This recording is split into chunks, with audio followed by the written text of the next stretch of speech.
How's our buddy Razzmatazz Chaz doing? I'm the autonomous TPUSA warlord! Shut up, Alex.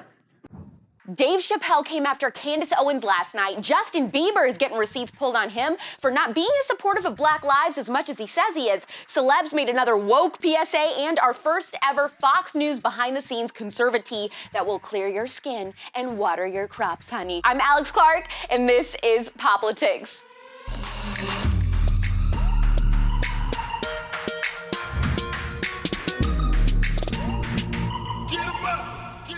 Last night, Dave Chappelle dropped a surprise comedy special and talked about everything from Kobe Bryant's death to George Floyd's death, and even made fun of Candace Owens. Now, we'll beep everything, but just a warning, this is spicy. I watch everything everybody says. I think Candace Owens tried to convince white America, don't worry about it, he's a criminal anyway.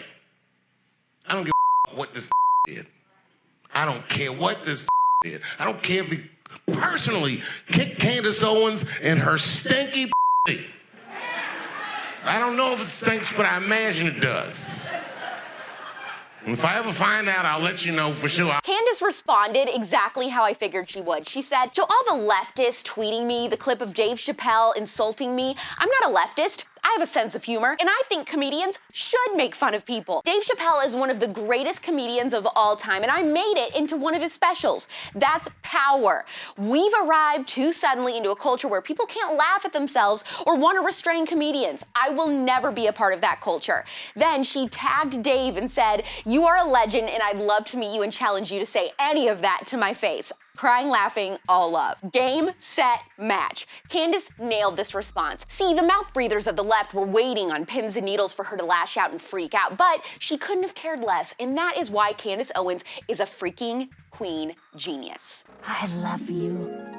Justin Bieber is being outed as fake woke by his former black best friend, Lil Twist. Remember Bieber's Wild Child days and how for a while he just had bad story after bad story? Well, in a lot of those stories, the press would blame this rapper guy, Lil Twist, that he had been hanging out with all the time.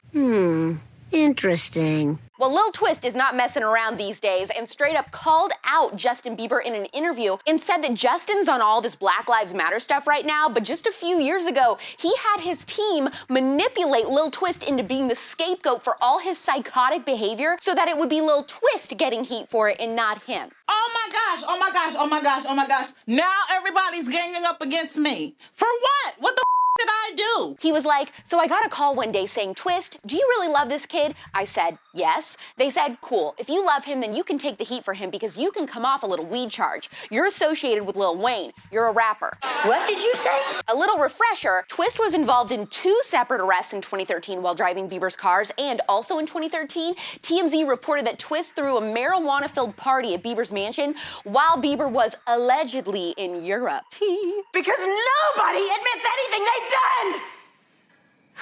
He said, it got to a point where I didn't even have to be there at times when they were putting it, twisted it, twisted it, twisted it. It became overwhelming. I'm over it. I don't need this anymore. After this podcast dropped yesterday, Lil Twist came out and said, while promoting my TV show, the subject of certain events with Bieber were brought up, and in the spirit of being authentic, I felt that it would be a disservice to my fans and the general public to not be completely transparent about my experience. I believe that if you truly support the Black Lives Matter movement, Black people and Black culture, your actions have to reflect that. Once someone is exposed, they're at your mercy. Bieber's team has not responded. They're probably all sweating bullets in their little Drew House sweatpants.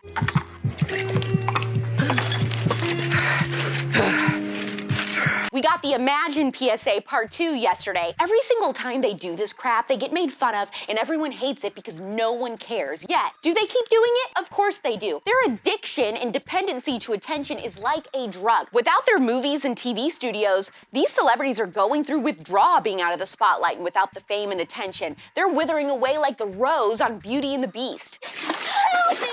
I'm dying! So all these very white, famous people pieced together a video to try and prove how not racist they are. I take responsibility for every time it was easier to ignore than to call it out for what it was. Every not-so-funny joke. Every time I explained away police brutality. Black people are being slaughtered in the streets. Okay, yeah, I made it to Black people being slaughtered in the streets. They must be talking about Baltimore and Chicago then, I'm assuming, because just a few days ago, 48 people were shot in Chicago and 18 were killed, all in one day. Of course, it wasn't the police that were responsible, but that isn't the narrative that fits in with this propaganda. Thank God for this, though, because I know so many black people who were probably terrified, saw this, and finally felt safe again. Can't touch this. Can't touch this. You know that all these publicists are panicking. They're scrambling to find anything to book these guys for in the year of 2020 with all of production being shut down. I imagine it went a little something like this. Oh my gosh, I have the perfect girl for you. She is super privileged, amazingly apologetic, and she just has those big doe eyes that scream white guilt. Yes, I already cleaned up her tweets. No worries about those. It's funny that you ask, actually. The settlement hasn't cleared yet, but it probably will. We're not gonna worry about it.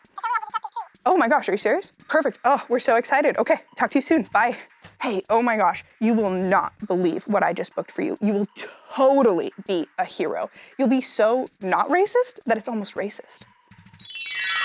And I'll end on a story that is truly the epitome of ConservaTEA. People magazine is fueling rumors that Sean Hannity, who just announced his divorce this week, is dating fellow Fox News host Ainsley Earhardt, and that they've been dating for years. So Ainsley spoke to the rumors through her spokesperson and said, "Right now I am focused on raising my daughter and I am not dating anyone. As anyone at Fox News will tell you, Sean is a wonderful person and whomever he chooses to date will be extremely fortunate." That's a rich, meaty, juicy answer.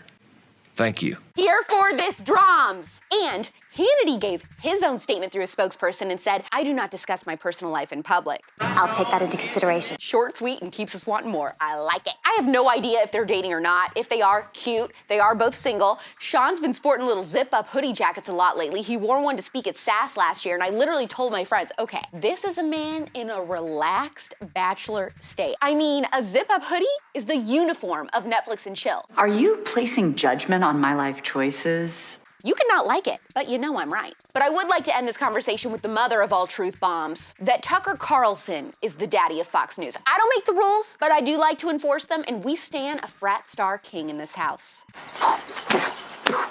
I can't even tell you how hard at work we've been behind the scenes trying to do the first small drop of merch for you guys. I would like to have something to you by the 4th of July. That is not a promise. I am trying.